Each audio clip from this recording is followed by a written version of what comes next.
pois não me envergonho do Evangelho, porque é o poder de Deus para a salvação de todo aquele que crê, primeiro do judeu e também do grego. Oremos.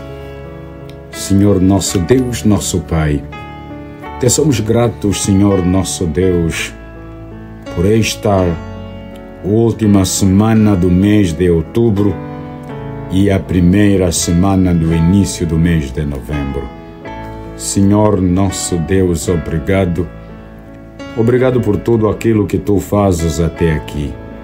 Apesar de termos ouvido e tomado conhecimento de questões que nos entristecem, mas nós temos as Tuas palavras, ó Deus, através de Teu Filho, que nos aconselha a termos ânimo, pois que Ele venceu o mundo.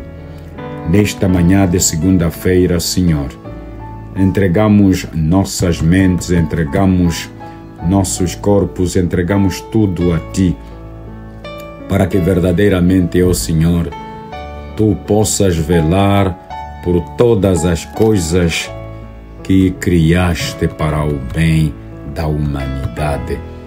Sempiterno Deus, obrigado pela noite, obrigado pelo final de semana, obrigado, Senhor, pelos 5 anos do pastorado de Monte Sinai, por onde o Senhor nos colocou para podermos te servir. Nesta manhã, nesta tarde e nesta noite, Senhor, venha estar conosco. Muitas são, ó nosso Deus, aquelas questões que nós não conseguimos responder, que nós não sabemos o que dizer quando uma criança, quando um adulto nos perguntar. Mas Tu, Senhor nosso Deus, Tu conheces tudo. Revela-nos a Tua vontade no nome de Jesus o Nazareno. Amém. Caríssimas irmãs e caríssimos irmãos, muito bom dia. Na verdade, temos a proposta hoje do livro de Atos dos Apóstolos, capítulo 26, versículos 18 a Atos dos Apóstolos, capítulo 26, versículo 18.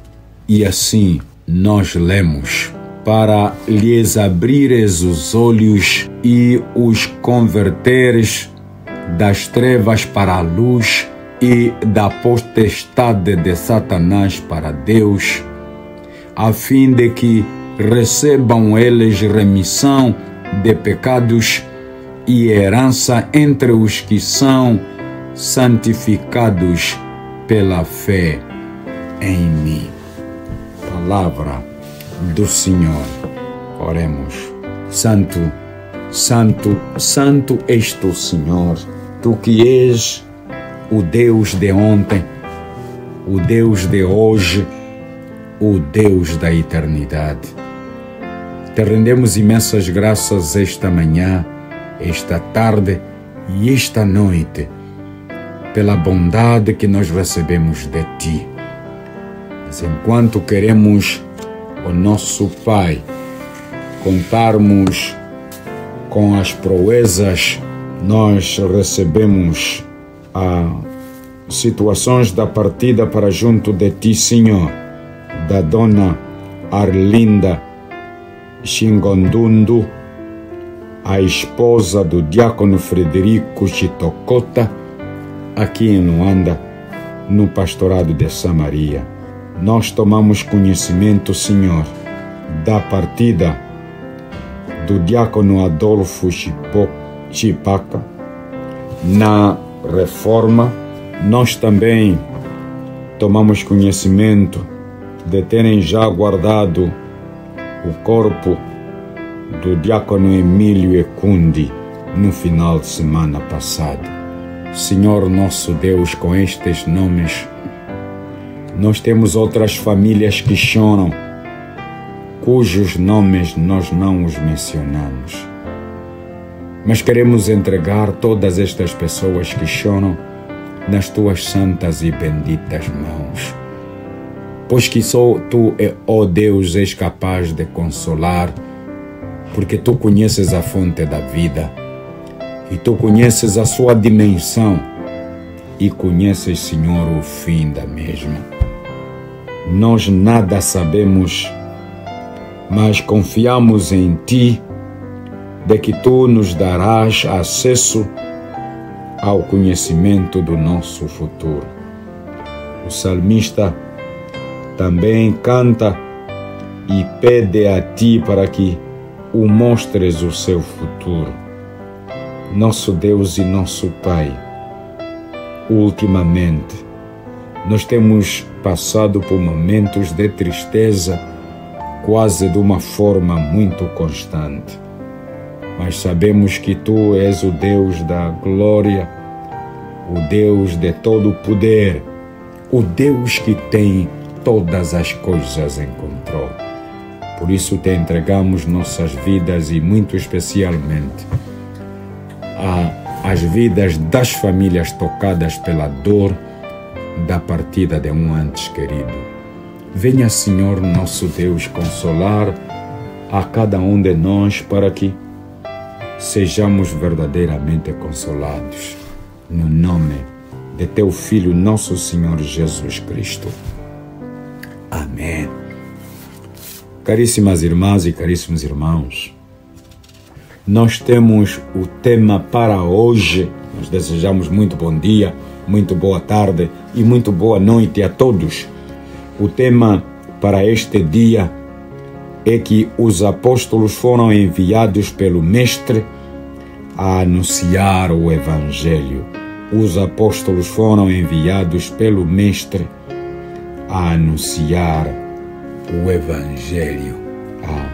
O Evangelho, conforme nós o entendemos, é exatamente a vida, a vinda, a vida, a morte, a ressurreição, a exceção, o envio do Espírito Santo à Igreja constituem o Evangelho, mas Jesus define o Evangelho de que o Evangelho é a boa nova a toda a gente, para o conhecimento de Jesus Cristo a quem Deus enviou. E é definido isso como a boa nova, o Evangelho. E o Evangelho, na verdade, é uma constante nas nossas vidas. E o Evangelho não é outra coisa senão isto que nos tira do sono, da dormência espiritual, onde na verdade nós estamos. Sim, o Evangelho é este desafio nas nossas mãos em todas as manhãs, em todas as noites, que na verdade fala conosco sobre aquilo que nós deixamos e deveríamos continuar a fazê-lo, que nos mostra realmente que nós temos forças, apenas estamos a mostrar a fraqueza. O Evangelho vem para que nós possamos proclamar a palavra, e a palavra traz a remissão dos pecados.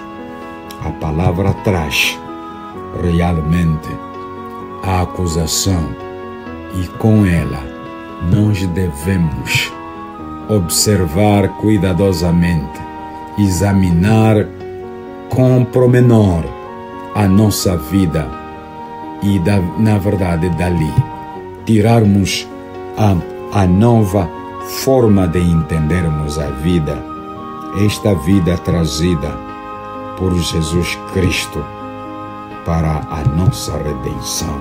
Vejamos, na verdade, a finalidade para o qual Jesus Cristo enviou o apóstolo Paulo às pessoas no mundo.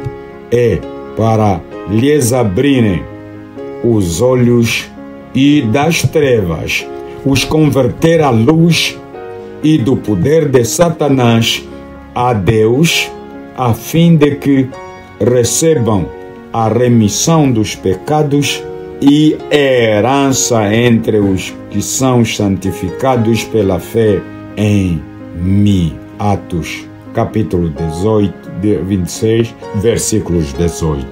Paulo também disse: porque não me envergonho do Evangelho de Cristo, pois é poder de Deus para a salvação de todo aquele que crê.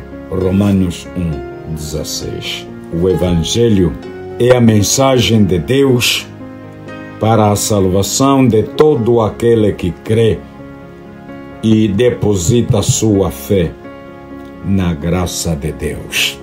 Dito desta forma, na verdade, parece muito pacífico, no sentido de que ninguém creria um evangelho assim. Eu gostei da definição que o reverendo Giovanni deu de que, na verdade, o evangelho é um incômodo para aqueles que se acomodam. Fim da citação. Precisamos, na verdade, do evangelho para que este nos possa sacudir. Eu tenho definido o evangelho como uma pedra que é lançada a um lago calmo. É exatamente para que as ondas sejam produzidas e que a água, na verdade, apresente algum movimento.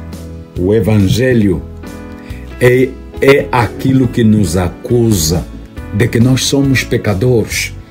Precisamos de tempos a tempos de recebermos o evangelho que nos acusa de que nós não somos estas mulheres e estes homens que temem ao Senhor em todo momento. Isto é o que se chama evangelho. Evangelho não é algo pacífico, algo, olha, não é. O evangelho é aquilo que nos confronta, é exatamente isso. Alguém vai dizer, olha, não, pacífico, mas o pastor quer falar de quê? Não, porque estamos acomodados. Por isso estou a dizer algo pacífico, algo que, olha, não tem problema, vai te bater sempre no ombro para dizer que, olha, você não está errado, você pode continuar, ainda que você esteja no erro, no pior dos erros possíveis. Sim, nosso Senhor Jesus Cristo, na verdade, impele, Ele manda os seus apóstolos para a missão, mas eles são impelidos através do Espírito Santo a fazerem a missão daquele que, na verdade, lhes enviou. O tema desta semana é: somos uma igreja com uma missão. Somos uma igreja com uma missão. O Senhor Jesus Cristo deu à sua igreja uma responsabilidade e uma missão específica para cumprir. No concreto, a missão da igreja é pregar o evangelho do reino de Deus e fazer discípulos em todo o mundo, ensinando-lhes exatamente o que Jesus ensinou, conforme o Evangelho segundo São Marcos, capítulo 16, versículo 15, e São Mateus 24, 14, 28, 19 até 20. O trabalho da igreja continua, pois não cessou quando os primeiros discípulos morreram. A missão da igreja foi passada a cada geração do povo de Deus. Jesus prometeu estar com os seus seguidores conforme eles realizam essa obra até que Ele retorne no final da era. Mateus 24, 20. Este mês em que vamos comemorar os 143 anos da IECA, desde 1880, analisaremos ao detalhe a atualidade da missão da igreja. A igreja tem, de facto, uma missão. E esta missão tem que ser cumprida quer queiramos ou então não, quer entendamos ou então não, quer aceitemos ou então não. A responsabilidade do anúncio do Evangelho é teu, é meu, é de todos nós. Mas precisamos de ser compelidos pelo Espírito Santo para assim o fazermos.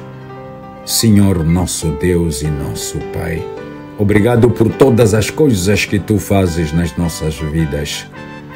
Obrigado, Senhor, pelo Evangelho que nos instiga quanto à nossa natureza pecaminosa.